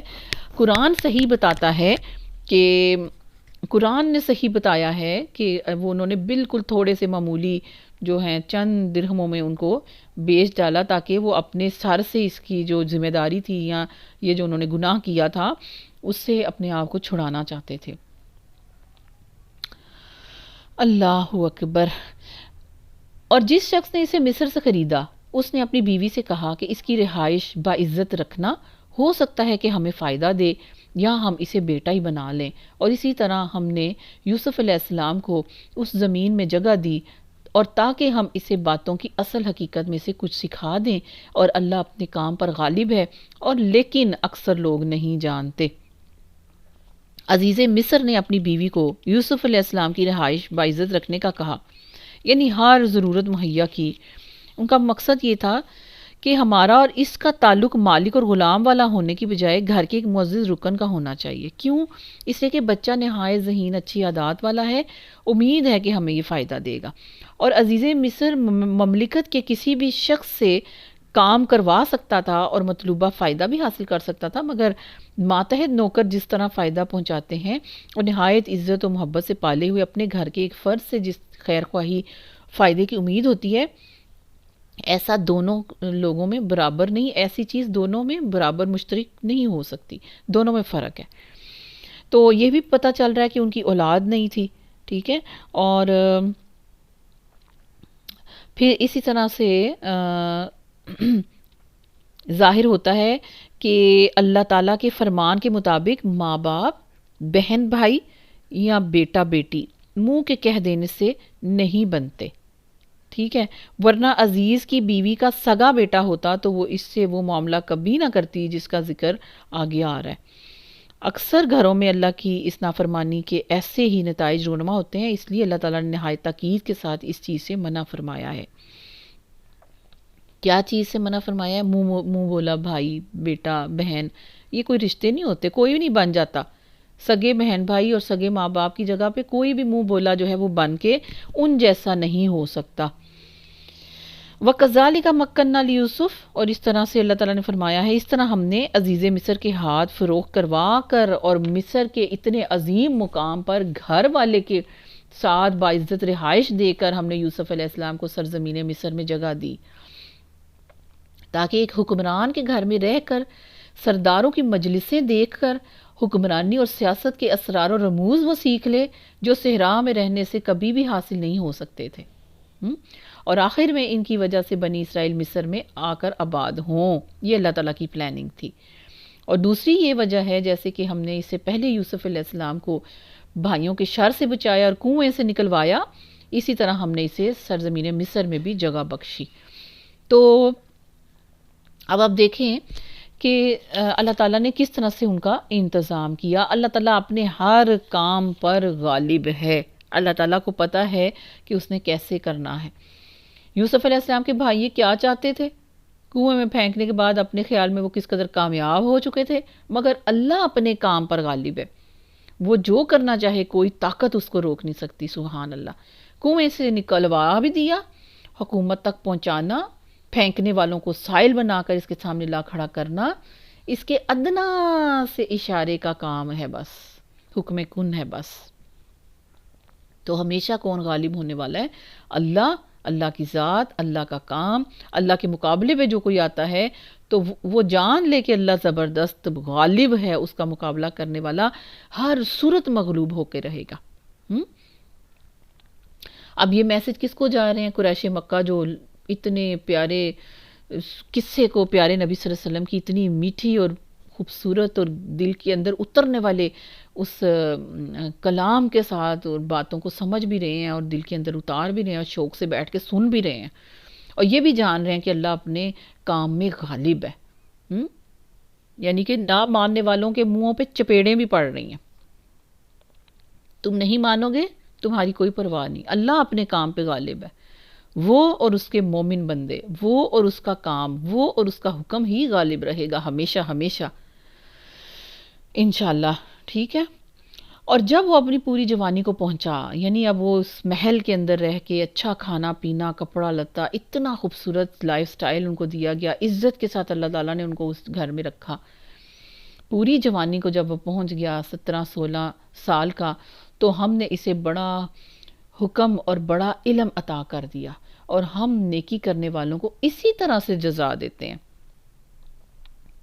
یعنی کہ بلوغت کی طرف جب وہ پوری قوت اور جوانی کے ساتھ پہنچ گئے، یہ وہ وقت ہے جس کے آتے ہی انسان پر نیکی اور بدی لکھنے والا وہ قلم مقرر ہو جاتا ہے، جو بچپن میں اس پر مقرر نہیں تھا۔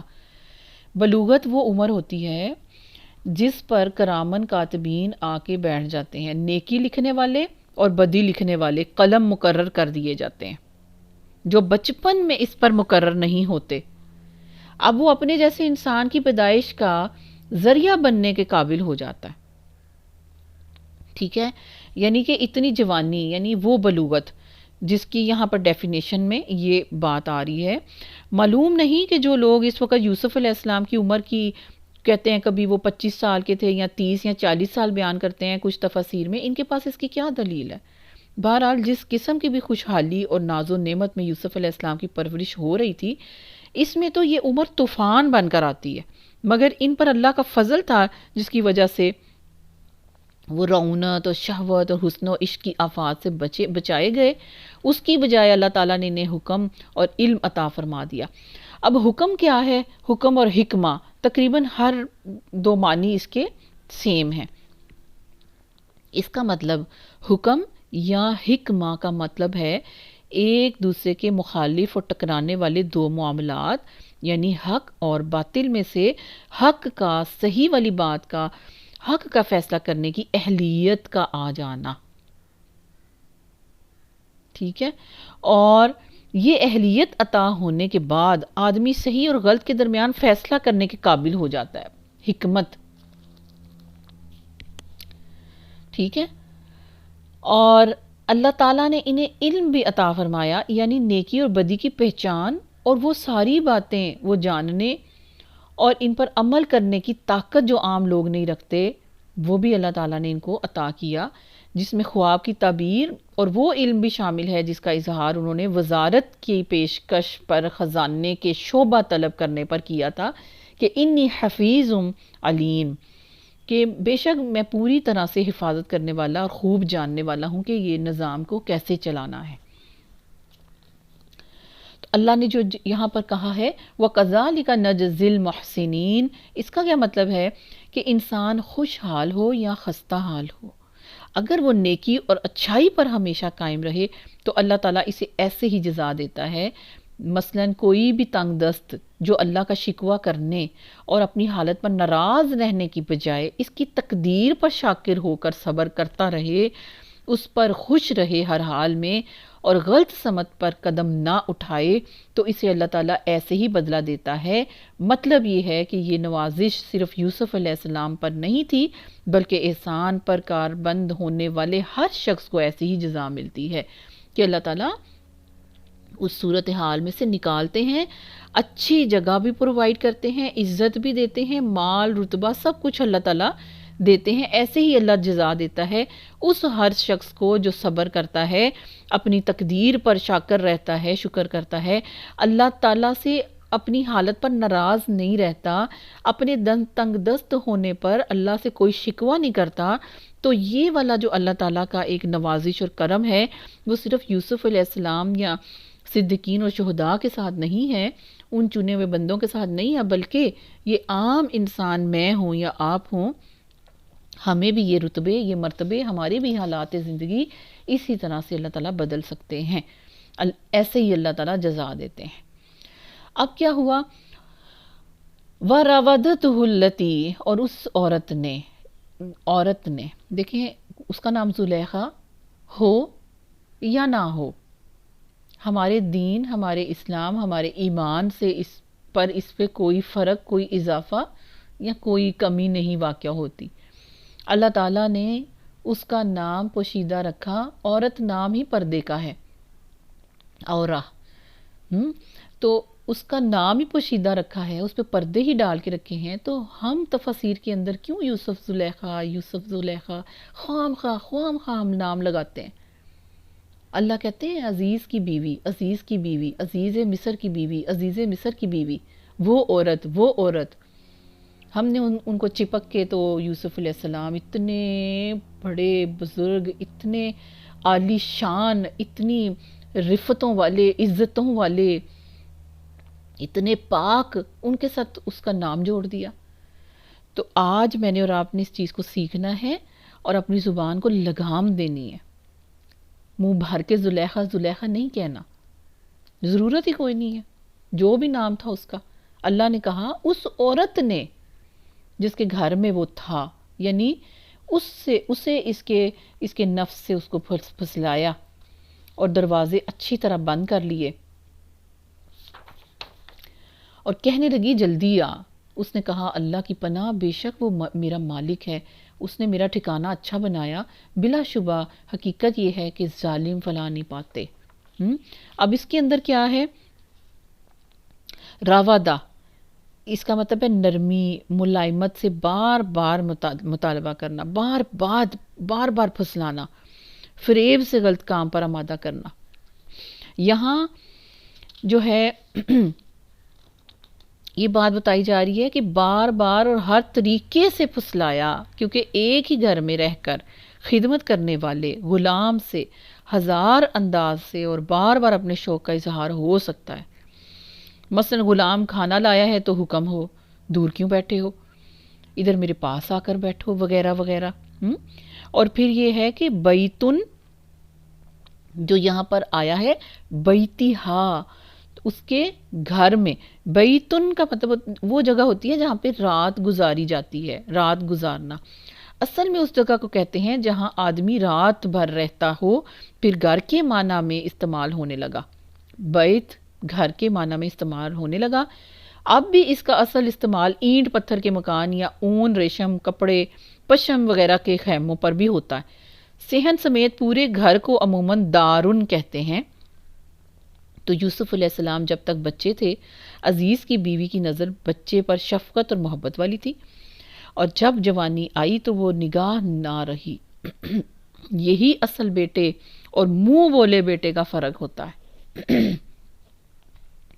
اللہ تعالیٰ نے یوسف علیہ السلام کو بے مثال حسن عطا کیا تھا۔ حدیث معراج میں ہے کہ رسول اللہ صلی اللہ علیہ وسلم نے فرمایا، یوسف علیہ السلام سے ملاقات کا ذکر کیا، فرمایا، مسلم کی حدیث ہے، انہیں حسن کا شطر عطا کیا گیا ہے، اور شطر کا معنی نصف بھی ہے اور ایک حصہ بھی ہے، یعنی یوسف علیہ السلام کو حسن کا خاصا بڑا حصہ عطا ہوا تھا۔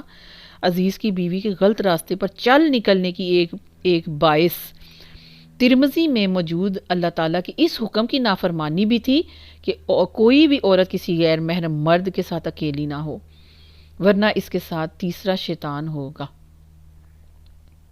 جو دونوں کو ایک دوسرے کی نگاہ میں خوبصورت بنا کر دکھائے گا۔ تو یہاں تو یوسف علیہ السلام تو ویسے ہی شیطان سے محفوظ تھے، ٹھیک ہے، نبی ہونے کی وجہ سے، اگرچہ غلام ہونے کی وجہ سے وہ پردہ لازم نہیں تھا غلام ہونے کی وجہ سے پردہ لازم نہیں تھا، مگر ایک ہی گھر اور کمرے میں سال ہر سال کی خلوت، علیحدگی عزیز مصر کی بیوی کو لے ڈوبی۔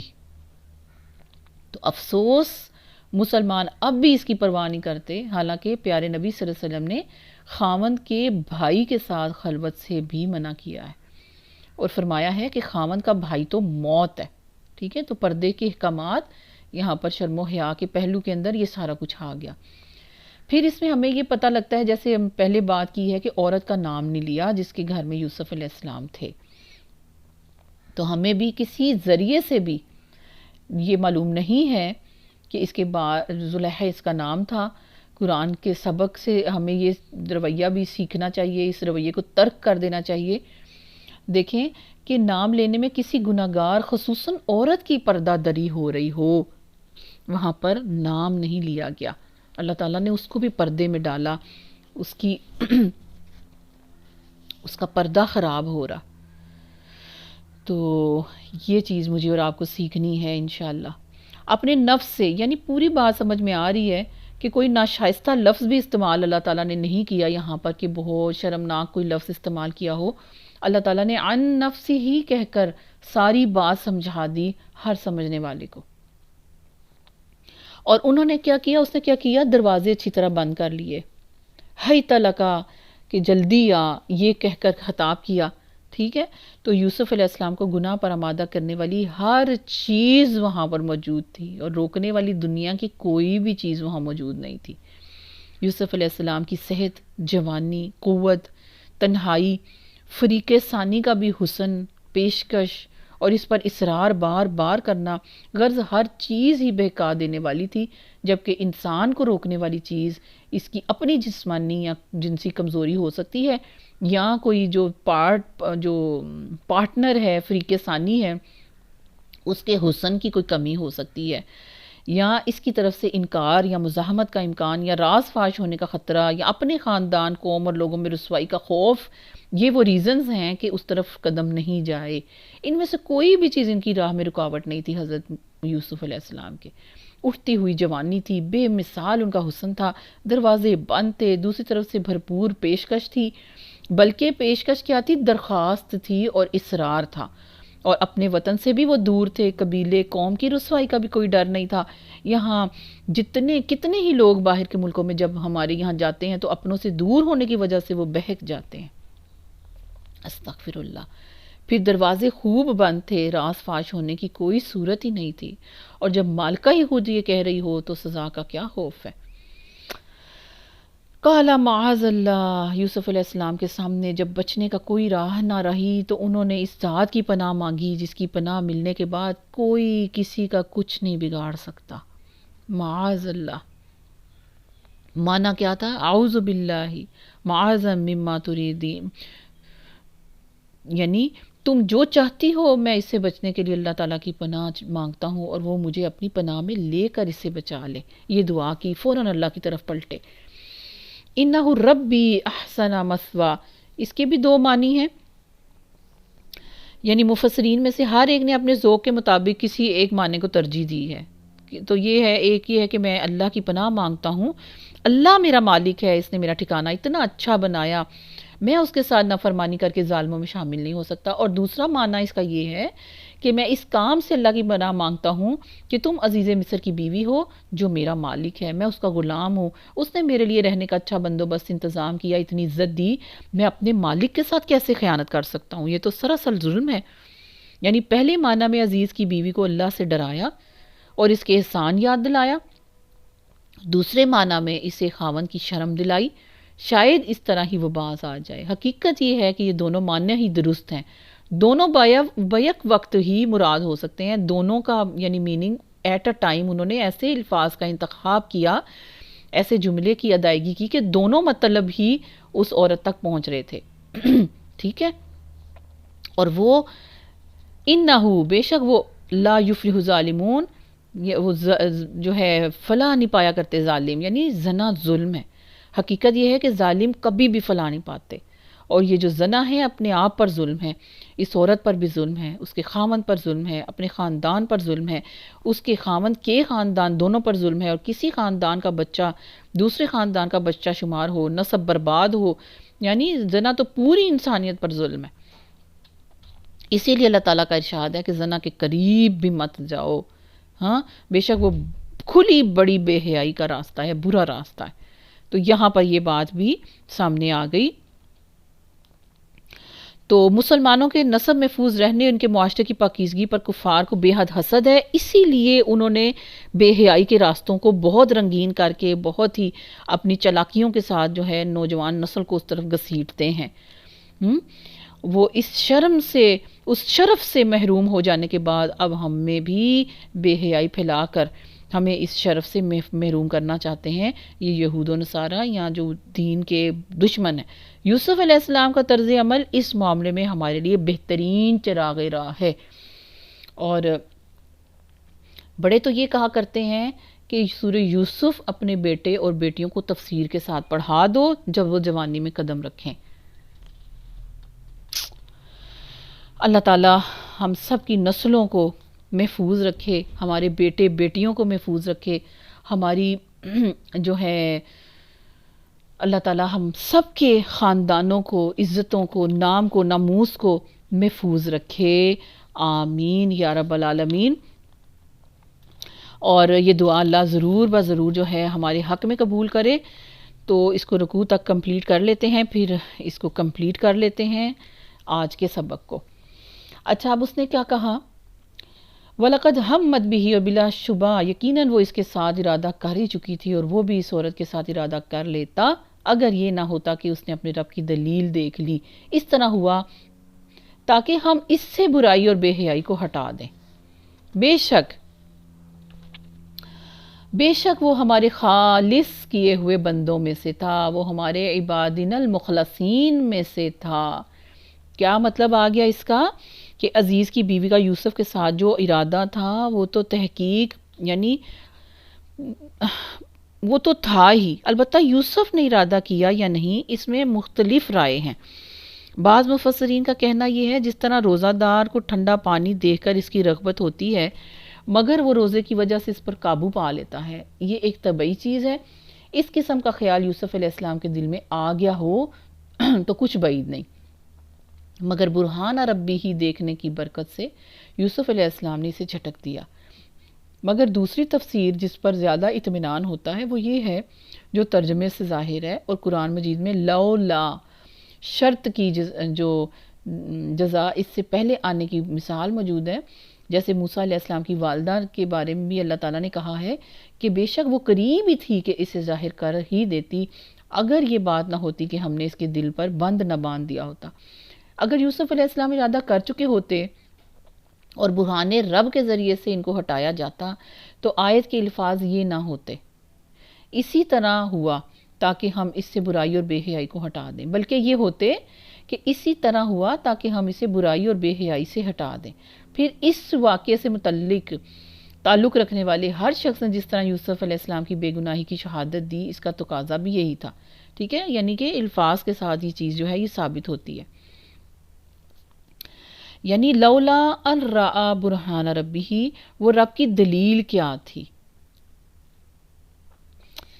اچھا، اب دیکھیں سب کی شہادتیں ہمارے سامنے ہیں، رہے وہ مفسرین جو یوسف علیہ السلام کو بلا دلیل ہی گناہ کے عین قریب پہنچا کر پیچھے ہٹاتے ہیں، وہ اللہ تعالیٰ کو خود جواب دیں گے، یعنی کہ حضرت یوسف علیہ السلام تو اس کے قریب تک بھی نہیں پھٹکے، ٹھیک ہے، جو کہ مفسرین اتنا کھلا لکھتے ہیں، اور ان بند دروازوں میں ہونے والی گفتگو بھی انہوں نے بڑی تفصیل سے بیان کر دی، اور وہ شاید وہاں چھپ کر ہی سنتے رہے ہوں گے، بہرحال شاید ان کے پاس اللہ کی کوئی وحی آئی ہو، ہاں، کیونکہ قرآن پاک اور حدیث اور عقل فطرت میں سے تو کوئی ایسی چیز جو ہے وہ معلوم نہیں کہ پیارے یوسف علیہ السلام جو ہیں وہ اس کے قریب تک بھی ان کا ذہن پھٹکا ہو یا ان کا خیال ان تک پھٹکا ہو، ٹھیک ہے۔ اور وہ دلیل کیا تھی؟ اب یہ بات آ گئی کہ اس کی دلیل کیا تھی۔ یہ تعین میں، اس کی تعین میں رسول اللہ صلی اللہ علیہ وسلم سے صحت کے ساتھ کوئی بھی چیز ثابت نہیں ہے، البتہ مفسرین میں مختلف اقوال نقل کیے ہیں اور لکھتے ہیں ہو سکتا ہے کہ ایک نبی کے اخلاق کی بلندی اس کی اجازت ہی نہ دیتی ہو کہ زنا جیسے برے کام پر آمادہ ہوں، اور اسی کو یہاں برہان ربی ہی سے تعبیر کیا، ٹھیک ہے۔ اور پھر ریزن اگلی کیا ہے؟ مخلصین، وہ ہمارے مخلصین لوگوں میں سے تھا، یعنی نیک بخت بندوں میں سے تھا، یعنی وہ جنہیں چن لیا گیا، مخلصین ہوگا تو اخلاص والے نیک بندے، اور مخلصین ہوگا تو مطلب یہ ہے کہ چنے ہوئے، اللہ تعالیٰ نے اپنے لیے ان کو جب خالص کر لیا، ٹھیک ہے، تو یعنی وہ لوگ جنہیں اللہ تعالیٰ کی طرف سے چنے جانے کا شرف حاصل ہوا، مخلص بندہ ہونا، ان دونوں باتوں کی علت ہے کہ یوسف علیہ السلام نے برائی کا ارادہ بھی نہیں کیا، اور یہ کہ ہم نے برائی اور بے حیائی کو ان سے ہٹا کر رکھا، کیوں؟ اس لیے کہ وہ ہمارے چنے ہوئے بندوں میں سے تھے، جن کے متعلق شیطان نے خود اعتراف کیا تھا کہ میں انہیں گمراہ نہیں کر سکوں گا، الا عبادک منہم المخلصین، یعنی مگر ان میں سے تیرے وہ بندے جو خالص کیے ہوئے ہیں، ان پر میرا جو ہے وہ گمراہ میں نہیں کر سکوں گا۔ تو اس آیت میں اللہ تعالیٰ نے یوسف علیہ السلام کی طہارت 4 بار بیان کی ہے۔ کس طرح سے؟ لِنَصْرِفَ عَنْهُ السُّوءَ وَالْفَحْشَاءَ إِنَّهُ مِنْ عِبَادِنَا، اور نمبر 4 مخلصین، ٹھیک ہے، تو اللہ تعالیٰ کے کروڑوں درود و سلام ان پر، ٹھیک ہے، آمین۔ اور دونوں دروازے کی طرف پھر دوڑے، اور اس عورت نے اس کی قمیص پیچھے سے پھاڑ دی، اور دونوں نے اس کے خامن کو دروازے کے پاس پایا، اور اس عورت نے کہا کیا جزا ہے اس کی جس نے تیری گھر والی کے ساتھ برائی کا ارادہ کیا، سوائے اس کے کہ اسے قید کیا جائے یا دردناک سزا ہو۔